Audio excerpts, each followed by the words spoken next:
வணக்கம் தம்பிகளா. உங்க பேர் என்ன? மாலை நேரத்துல இங்க தனியா நடந்துட்டு இருக்கீங்களே, எந்த பள்ளிக்கூடத்துல படிக்கிறீங்க? வணக்கம் ஐயா. என் பெயர் ராமு, அவன் பெயர் சோமு. நாங்க ரெண்டு பேரும் சோச்சுக்காங்கில் இருக்க கான்காடு தொடக்கப்பள்ளியில 4ஆம் ஆண்டு படிச்சிட்டு இருக்கோம் ஐயா. இன்னும் சில வாரங்கள்ல பள்ளிக்கூடத்துல ஆண்டு விழா நடக்க போகுது. அந்த ஆண்டு விழாவில் ஓட்டப்பந்தய போட்டியில கலந்துக்க போறோம் ஐயா. அதுக்காக பயிற்சி எடுத்துட்டு வீட்டுக்கு போயிட்டு இருக்கோம் ஐயா. அப்படியே தம்பிகளா, வாழ்த்துக்கள். நல்லபடியா பயிற்சி பண்ணுங்க, கண்டிப்பா வெற்றி கிடைக்கும். முயற்சி திருவினையாக்கம்னு நம்ம மூத்தவங்க சொல்லியிருக்காங்க. அதன்படி நீங்க முயற்சி பண்ணினா கண்டிப்பா உங்களால வெற்றி அடைய முடியும். அடுத்து ஓடி விளையாடு பாப்பா அப்படின்னு பாரதியார் சொல்லியிருக்காரு. அவர் உங்களை மாதிரி சிறுவர்களுக்காக தான் சொல்லியிருக்காரு. நீங்க தினமும் மாலை நேரத்துல விளையாடணும். அப்பதான் உங்க உடல் உறுதி அடையும்.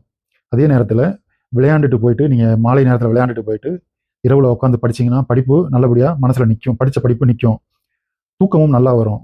அதனால தினமும் மாலை நேரத்துல விளையாடுங்க. அதே நேரத்துல வீட்டிலையும் நண்பர்களுடையும் தமிழ்லயே உரையாடுங்க. அப்பதான் உங்களுக்கு தமிழ் வளரும். உங்களுடைய தமிழ் புது புது வார்த்தைகள் உங்களால கத்துக்க முடியும். அதன்படி நீங்க முயற்சி பண்ணுங்க. சரியா தம்பிகளா?